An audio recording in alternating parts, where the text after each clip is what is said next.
Bismillahirrahmanirrahim. Assalamualaikum warahmatullahi wabarakatuh. Kembali lagi bersama saya Rio Wijaya di sebuah kisah misteri.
Nah, spesial di video ini saya akan menceritakan kisah teror Suster Gendut.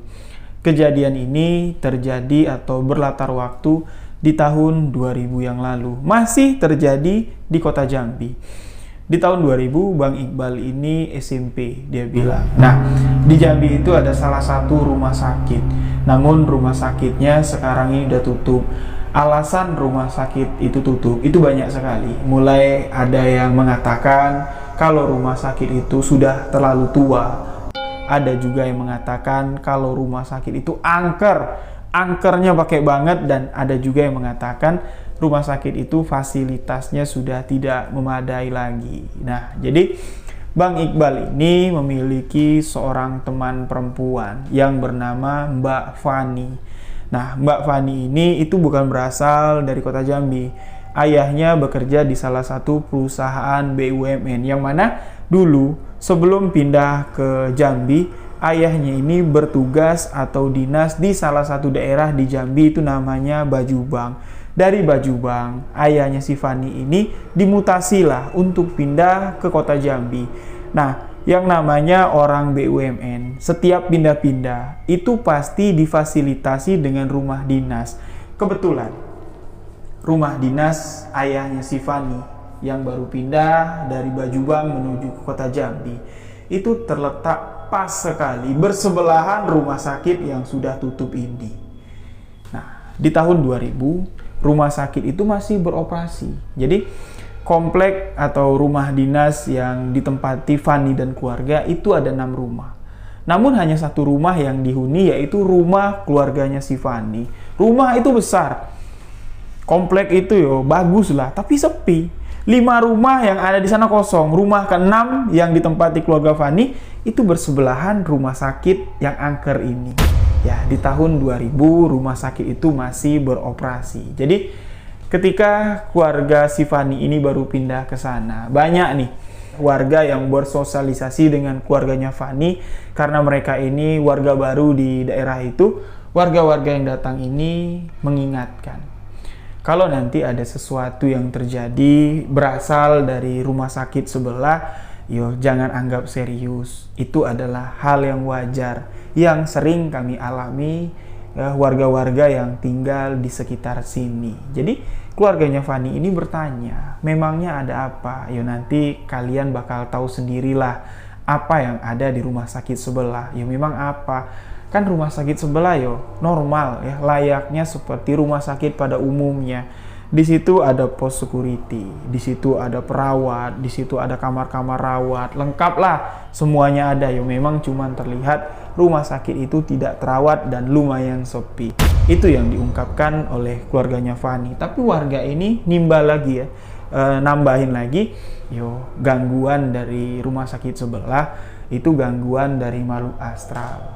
Nah, jadi karena warga ini sudah mewanti-wanti keluarganya Fani ini masa bodoh lah. Kami juga baru di sini, belum mengalami hal-hal aneh yang seperti kalian katakan. Mereka ini antara percaya dengan enggak. Ya, jadi cerita warga ini dianggap sama keluarganya Fani antara ada dan tiada. Lalu di sini, Ya, kejadian pertama, kejadian horor yang pertama dialami oleh Fanny langsung. Jadi di tahun 2000, Fanny ini memiliki sebuah ponsel. Dari ponselnya Fanny ini itu bisa mendengarkan siaran radio. Nah, jadi pada suatu malam si Fanny ini sedang duduk di kamarnya, yang mana kamarnya Fanny ini pas sekali bersebelahan dengan tembok si rumah sakit. Fanny yang tengah mendengarkan siaran radio. Ya, siaran radio itu sedang memutar-mutar lagu lah ya. Siaran radio itu memutar lagu. Nah, sekilas si Fanny ini mendengar seperti suara rintihan dari kuntilanak.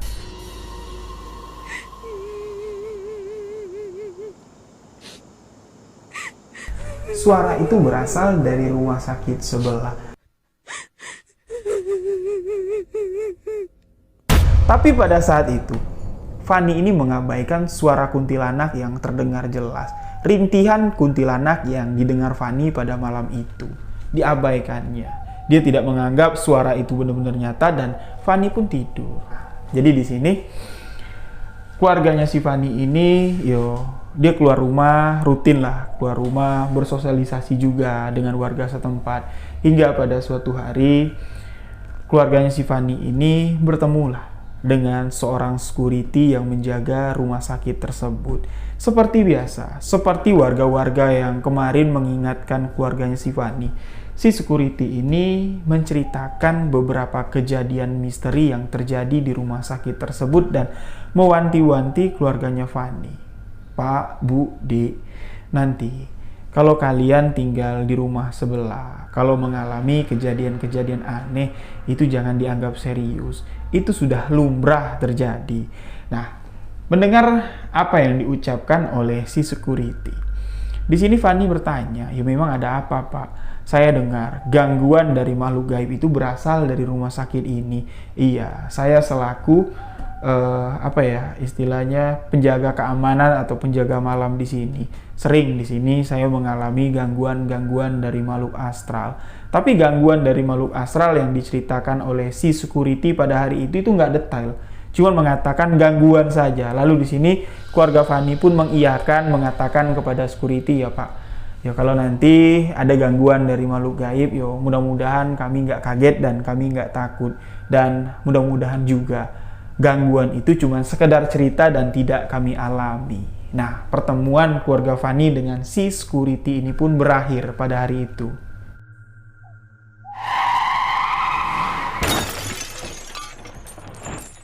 Kejadian yang tidak terduga terjadi ketika ayahnya Fanny baru keluar dari depan komplek. Ayahnya si Fanny ini ditabrak motor, mengalami kecelakaan dan kakinya terluka cukup parah. Nah, di sini otomatis lah ayahnya si Fanny ini mau nggak mau itu dilarikan ke rumah sakit terdekat. Yang mana rumah sakit terdekat dan yang paling dekat pada saat itu cuman beberapa meter dari lokasi kejadian rumah sakit yang kita ceritakan ini, rumah sakit tua yang angker.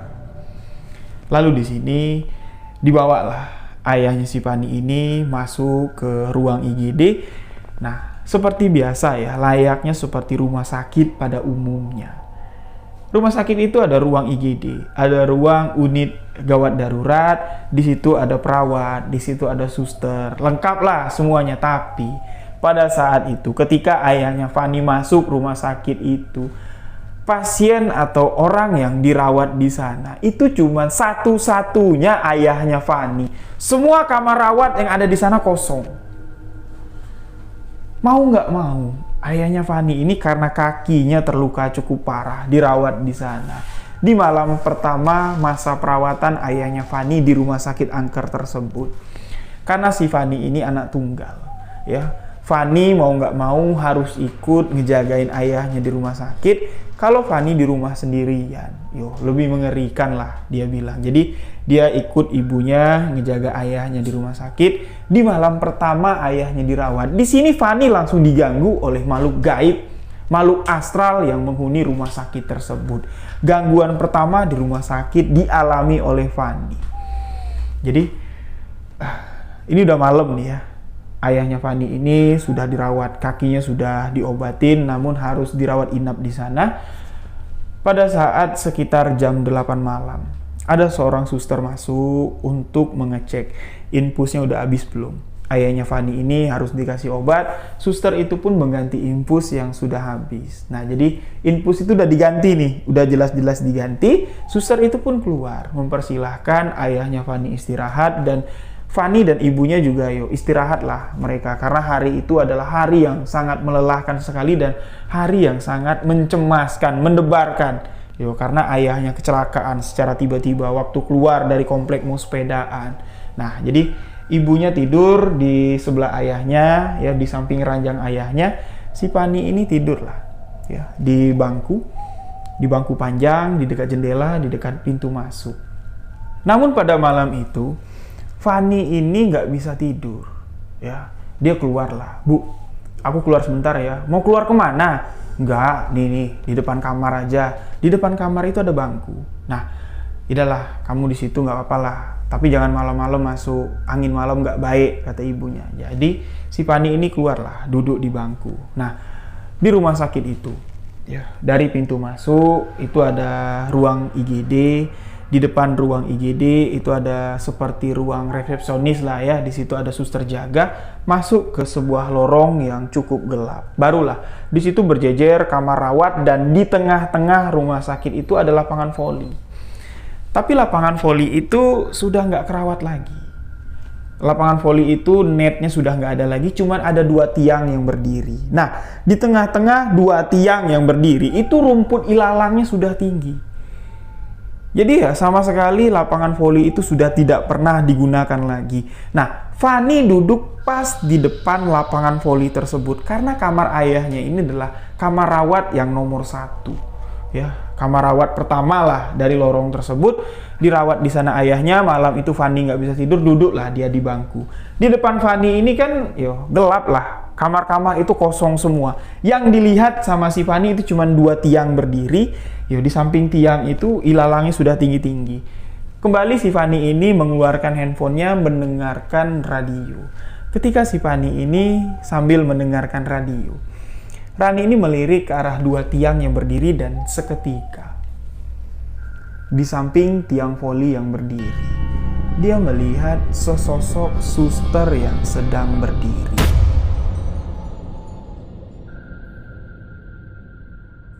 Lengkap, pakaiannya lengkap, pakaian putih perawat dan menggunakan topi perawat. Suster itu berdiri menghadap si Fani dan mulai melambaikan tangan.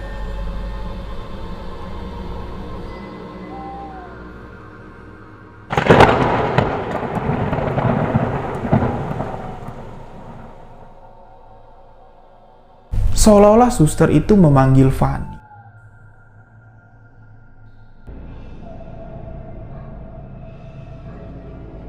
Fani jelas melihat suster yang ada di hadapannya itu bertubuh agak gempal. Ya, terlihat gendut sambil memanggil-manggil Fani. Di sini Fani bingung, itu kenapa ya? Kok suster itu manggil-manggil aku? Di tengah kebingungan si Fani, Fani ini dikejutkan oleh suara ibunya. Dek. Dia kaget ya. Kenapa, Bu? Temenin ibu ke WC yuk. Nah, ibu kan bisa sendiri ke WC. Ibu takut. Temenin ibu yuk. Bu, ibu ngeliat nggak? Tuh, di depan ada suster yang sedang manggil-manggil aku. Karena ibunya Fani ini sudah kebelet. Udah kebelet mau kencing. Si Fani ini sibuk nunjukin, Bu, itu ada suster manggil aku. Ibu ngeliat nggak? Ibunya Fani ini sama sekali nggak menghiraukan anaknya. Masa bodoh lah. Aku udah kebelet, dan Fani pun ditinggal sendirian di bangku itu. Ibunya masuk sendirian ke dalam. Ibunya kencing lah di kamar mandi. Nah, setelah ibunya ini keluar dari kamar mandi, Fani ini wajahnya itu masih kebingungan.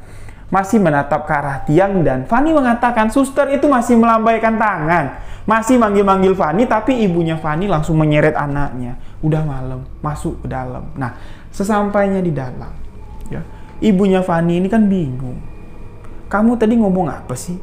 Ada suster manggil-manggil kamu di tengah-tengah lapangan. Di tengah lapangan itu nggak ada siapa-siapa, Dek. Nggak ada apa-apa, cuman 2 tiang voli yang berdiri dan ilalang yang tinggi. Sama sekali nggak ada. Fani di sini ngotot, ngegas dia ngomong, Mak, jelas aku lihat di tengah-tengah lapangan di dekat tiang itu ada suster gendut manggil-manggil aku. Ah, kamu ngaco aja, udah tidur. Dan malam itu pun Fani yang dengan kebingungan tertidur. Nah, satu malam Fani di rumah sakit tersebut jagain ayahnya yang sedang dirawat.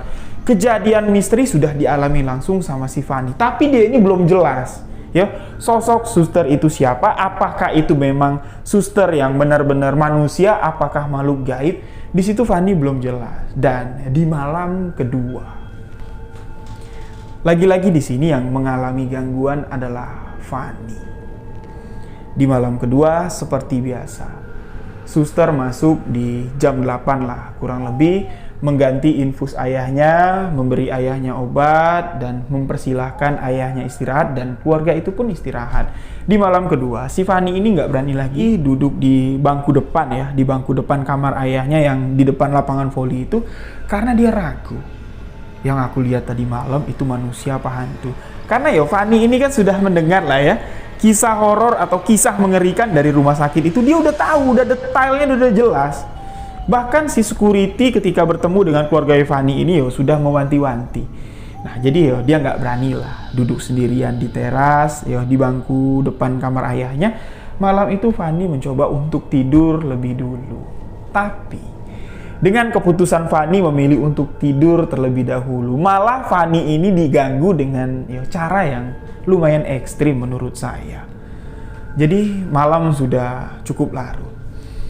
Fani ini mengalami gangguan yang cukup mengerikan. Dia itu kayak rep-repan, kayak ketibanan. Bahkan ibunya Fani ini sampai kebingungan dan membangunkan anaknya. Tengah malam, "Dek, bangun dek, bangun. Kamu kenapa?" Fani tersadar dan dia kaget. Menceritakan apa yang barusan terjadi. Di tengah malam itu, di rumah sakit yang angker, Fani menceritakan kepada ibunya, "Bu, barusan Fani melihat ada suster yang masuk. Suster itu tubuhnya gendut. Masuk dari pintu kamar ini, masa suster itu mau ganti infusnya ayah?"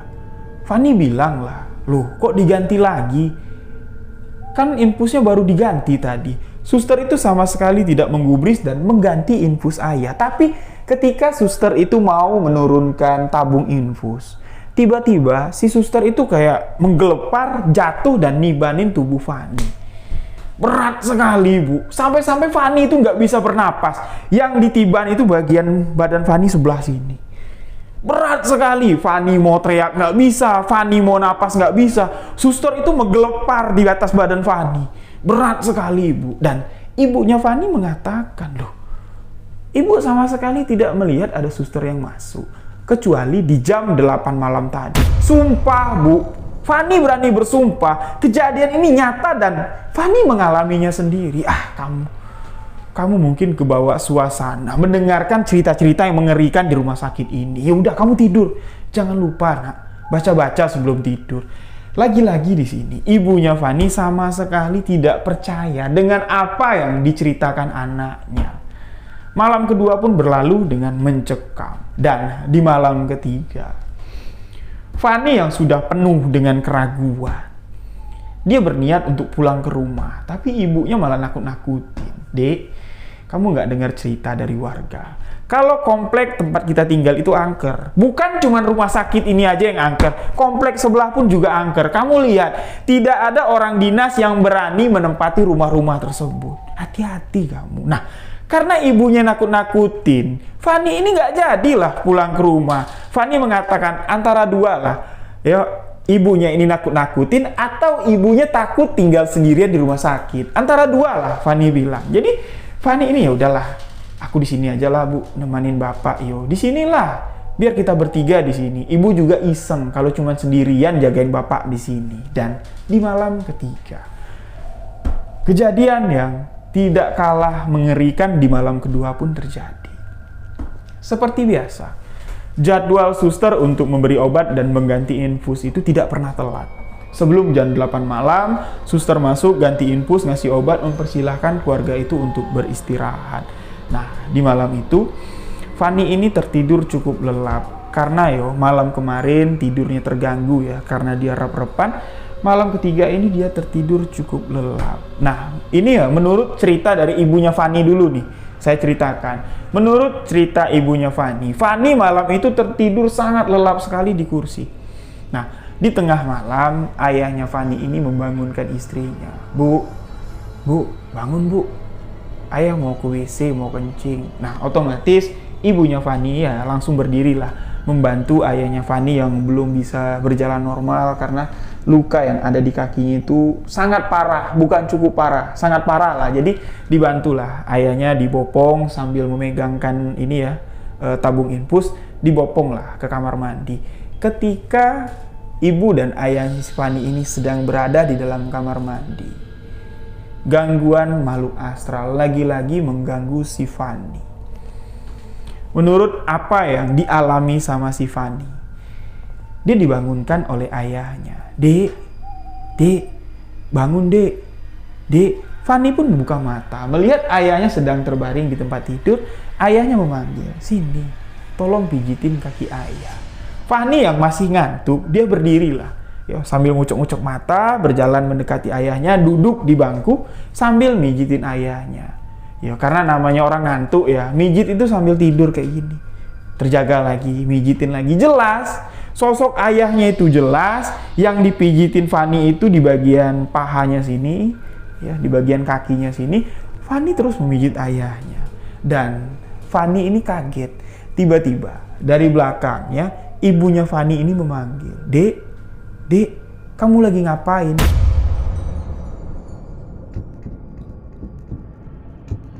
Fanny pun kembali terjaga dan melihat ayahnya Fanny sedang berdiri di belakang Fanny sambil dibopong sama ibunya. Kaget dia melihat ayahnya ada di belakang, dia melihat ke depan, ternyata yang dipijit sama si Fanny itu adalah Guli. Dengan wajah yang ketakutan dan penuh tanda tanya, Fanny bertanya sama ibunya, Bu, Pak, Ibu sama Bapak dari mana? Bapak barusan kencing, Ibu yang anterin. Loh, bukannya barusan Fanny mijitin Bapak? Kamu ngelindur, ibunya bilang. Bapak sama Ibu baru keluar dari kamar mandi, masa kamu mijitin Bapak? Sumpah Bu, saya berani bersumpah. Saya lagi tidur tadi dibangunin sama Bapak minta pijit. Nah, jadi yang Fanny pijitin siapa? Malam ketiga menjadi malam yang sangat mencekam sekali. Fanny, ayahnya dan ibunya di malam itu merasakan ketakutan yang sangat luar biasa sekali. Tapi di sini mereka tidak bisa istilahnya apa ya, meluapkan ketakutannya lah. Mereka mau cerita sama siapa? Akhirnya di malam ketiga itu keluarga Fanny pun mencoba untuk menenangkan diri dan kembali beristirahat. Nah, keesokan harinya setelah keluarga itu terbangun di pagi hari, keluarga itu pun kembali melakukan aktivitas seperti biasa. Masuklah di malam keempat. Namun di malam keempat ini, security yang ngejaga di depan ya, yang sebelumnya sudah pernah bertemu dengan keluarganya si Fanny, malam itu patroli mengelilingi bagian dalam rumah sakit, dan di situ dihentikan oleh Fanny dan ibunya. Pak, sini dulu Pak. Duduklah ya, security itu di bangku depan, ngobrol lah sama Fanny dan ibunya. Ibunya Fanny pun di sini menceritakan kepada si security, Pak, apa yang Bapak ceritakan kemarin, sekarang keluarga kami sudah mengalaminya. Security itu pun bertanya, apa Bu? Apa yang Ibu alami? Diceritakan semua. Dari kejadian pertama, Fanny melihat sosok suster gendut yang memanggil-manggil Fanny. Suster itu berada di tengah-tengah lapangan sampai kejadian di malam kedua, sampai kejadian di malam ketiga. Si bapak security tersenyum dan mengatakan, itulah Bu yang saya katakan, hal yang biasa terjadi di lingkungan ini. Barulah di sini si bapak security ini menceritakan kejadian yang terjadi di rumah sakit tersebut. Diceritakan di masa lalu. Sosok suster gendut yang mereka lihat ini itu memang merupakan sosok makhluk astral yang mana semasa hidupnya suster gendut ini adalah salah satu pendiri dari rumah sakit tersebut. Rumah sakit itu adalah rumah sakit swasta. Si suster gendut ini salah satu pendirinya. ya salah satu pencetus atau orang yang sangat berpengaruh lah di rumah sakit tersebut. Nah, jadi suster gendut ini memiliki riwayat penyakit epilepsi atau penyakit ayan di suatu malam. Suster gendut ini beraktivitas seperti biasanya walaupun dia menjadi pimpinan atau orang yang berpengaruh lah di rumah sakit, tapi dia ini tidak pangku tangan dengan tugas yang ada di rumah sakit tersebut. Dia masih sering menggantikan infus pasien di malam itu di kamar tempat ayahnya si Fani ini dirawat. Si suster gendut mendapat panggilan, ya istilahnya ada yang membutuhkan bantuan untuk digantikan infus. Si suster gendut datang menggantikan infus. Ketika beliau ini sedang menggantikan infus, penyakit epilepsinya ini kambuh. Suster itu kejang-kejang. Nah, naasnya di sini, ketika beliau sedang kumat epilepsinya, ya suster gendut ini jatuh, gelepar-gelepar sampailah suster gendut ini gelinding sampai ke lapangan voli. Dia sudah mencoba untuk memberi isyarat lah, sambil dia gemetaran, sambil ayamnya kumat, dia mencoba untuk memanggil istilahnya dengan mengabaikan tangan seperti ini, namun tidak ada satu orang pun yang memperdulikan atau tidak ada satu orang pun yang sadar kalau si suster gendut ini tengah dalam bahaya. Penyakit ayan atau penyakit epilepsinya itu sedang kumat. Nah, jadi di sini di malam itu suster gendut ini pun meninggal dunia.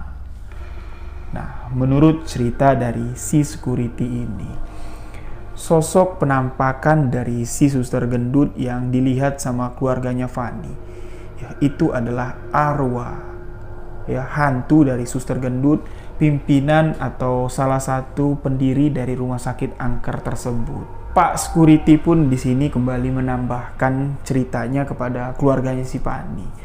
Dia mengatakan, saya kalau bertemu dengan suster gendut itu ya udah biasa. Saya juga pernah mengalami apa yang dialami sama si Fani. Saya melihat kalau suster itu berdiri di tengah ilalang yang sudah mulai meninggi, di tengah lapangan voli, suster itu melambaikan tangannya kepada saya, manggil kayak gini. Saya cobalah samperin. Saya penasaran, sosok itu sosok apa? Disamperin sama si bapak security. Ketika sudah berhadapan, sosok suster gendut itu menghilang. Benar-benar hilang. Ketika disamperin sudah berhadapan seperti ini, sudah dekat, pengen ngelihat wajahnya dengan jelas, sosok itu malah menghilang. Dan yang paling menakutkan, ya, pengalaman dari si bapak security ini, ketika pada suatu malam di bagian belakang rumah sakit tersebut itu ada pohon beringin yang sangat rindang sekali. Sakingan rindangnya, akar-akar pohon beringin yang gelendolan ke bawah itu kan ada ya. Akar beringin itu kalau beringinnya sudah tua, sudah rindang, itu ada akar yang menjuntai ke bawah. Si bapak security ini melihat jelas penampakan si suster gendut ini sedang gelantungan di akar pohon beringin yang menjuntai ke bawah. Dan perwujudan dari si suster gendut pada saat bapak security ini melihat dia sedang gelantungan, yang dilihat dengan bapak security, perwujudan itu sudah hampir berubah menyerupai kuntilanak dengan menggunakan pakaian putih panjang, rambutnya itu udah panjang, dan topi susternya itu tidak lupa, ya, topi suster itu masih ada di kepala. Dengan menyeringai, dia sambil main ayunan. Nah, si Pak Security ini sempat merekam kejadian tersebut, direkam dengan handphonenya. Ya, ketika dia sedang merekam, penampakan suster yang sedang gelantungan itu masih jelas terlihat. Gelantungan seperti main ayunan, namun ketika dilihat lagi rekaman itu, ya, sosok suster itu udah nggak ada lagi. Tapi terlihat jelas masih akar beringin itu masih bergoyang. Tapi penampakan susternya aja yang udah nggak kelihatan. Nah, itu pengalaman dari si security. Jadi setelah mendengar kejadian itu, ya, ini di malam keempat, keluarganya Fani sudah jelas. Ibunya Fani yang tadinya nggak percaya ya dengan apa yang diceritakan anaknya, ya udah, malam itu udah kebuka semua dari Pak security yang sudah bekerja lama di sana. Nggak mungkin security itu bohong. Malam keempat keluarga ini malas untuk tidur. Nah, jadi di tengah malam ibunya Fani ini nggak bisa tidur, sedangkan Fani tertidur dengan lelap. Ibunya Fani ini kebelet kencing lagi tengah malam. Ya, jadi dia memberanikan diri lah masuk ke kamar mandi. Setelah dia selesai kencing, nggak sengaja dia menoleh ke belakang dari jendela kamar mandi.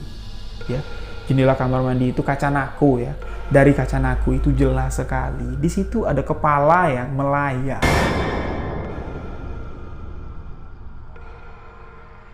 Kepala yang melayang itu sambil melontarkan senyum yang sangat sumringah sekali. Senyum yang sangat menakutkan sekali. Ibunya Fani pun gemetar dan langsung masuk lagi ke ruang perawatan. Mencoba membangunkan Fani, tapi Fani ini nggak bisa bangun. Mencoba untuk membangunkan bapaknya. Bapaknya si Fani ini juga tidak bisa terbangun. Seolah-olah mereka dua ini sedang kesirep. Tidurnya sangat pulas sekali. Nah, jadi ketika ibunya Fani ini gemetaran, dia ketakutan melihat sosok kepala yang menyeringai di kaca naku kamar mandi. Ya, dia bingung. Aku mau tidur, aku nggak bisa. Mencoba untuk memejamkan mata, dia nggak bisa. Mencoba untuk membacakan ayat-ayat suci Al-Quran biar tenang, ya, itu malah tambah gemetar. Dan penampakan dari kepala yang terbang itu lagi-lagi terlihat dari jendela depan pintu kamar rumah sakit. Di penampakan kedua inilah baru ibunya Fani dapat melihat jelas sosok apa yang dilihatnya tadi. Ternyata sosok kepala suster gendut yang menakut-nakuti ibunya Fani. Tapi suster itu sebenarnya penampakannya nggak terlalu menakutkan. Ya, tapi cuman kepalanya saja yang terbang. Itulah yang membuat ibunya Fani ketakutan minta ampun. Kepala yang terbang dengan rambut yang terurai panjang, dengan topi perawat yang masih ada di kepalanya. Kepala yang terbang itu melontarkan senyuman yang sangat sumringah sekali. Senyum lebar yang terlihat giginya. Kejadian itu terjadi kurang lebih beberapa menit lah. Ibunya Fani di sini mau memejamkan mata, tapi matanya nggak bisa pejam. Dia terus membacakan ayat-ayat suci Al-Quran dan seketika sosok itu pun menghilang. Nah, jadi paginya nih ya, ibunya Fani ini bertanya sama bapaknya, "Pak, gimana kondisi kakimu, Pak? Udah baikan belum? Kalau belum baikan, kita pindah rumah sakit aja, Pak. Ibu udah nggak sanggup lagi, Pak, jagain Bapak. Bapak enak. Bapak cuma tertidur. Bapak tidak mengalami teror dari arwah di rumah sakit ini." Nah, jadi setelah 4 hari dirawat di sana, mereka ini udah nggak kerasan lagi. Kondisi ayahnya Fani pun sudah sedikit membaik lah, tapi harus melakukan perawatan intensif lah biar cepat pulih. Mereka pun pindah ke rumah sakit baru. Tapi sebelum ibunya Fani ini benar-benar meninggalkan rumah sakit tersebut, rasa penasarannya pun kembali muncul. Sebenarnya ada apa di rumah sakit ini? Ibunya Fani yang mengalami kejadian horor di kamar mandi, nggak tahu kenapa kakinya ini melangkah sendiri untuk mengelilingi rumah sakit tersebut. Sampailah ibunya Fani ini di belakang kamar mandi. Sesampainya di belakang kamar mandi, dia melihat bagian di belakang kamar mandi itu sangat kumuh sekali. Banyak tumpukan sampah, banyak tumpukan botol-botol plastik, bekas-bekas infus. Dia ditumpuk situ semualah, seperti tempat pembuangan sampah. Tapi di tengah-tengah tumpukan sampah, kedua mata ibunya Fani ini tertuju kepada satu objek. Dia melihat sepasang batu nisan dengan rasa penasaran yang cukup tinggi. Ibunya Fani pun mencoba memberanikan diri mendekati batu nisan tersebut. Dibersihinlah tumpukan sampah dari sekitaran batu nisan. Ternyata itu adalah sebuah kuburan, tapi di atas batu nisan sama sekali tidak terukir siapa yang dimakamkan di sana. Nah, lantas setelah penemuan dari kuburan itu, ibunya Fani ini berpikir, mungkin nggak ya kuburan ini ada kaitan dengan teror yang beliau alami. Nah, jadi setelah mereka ini pindah ke rumah sakit yang baru, ayahnya si Fani ini dirawat di rumah sakit yang baru, mereka pun kembali ke rumah setelah ayahnya pulih.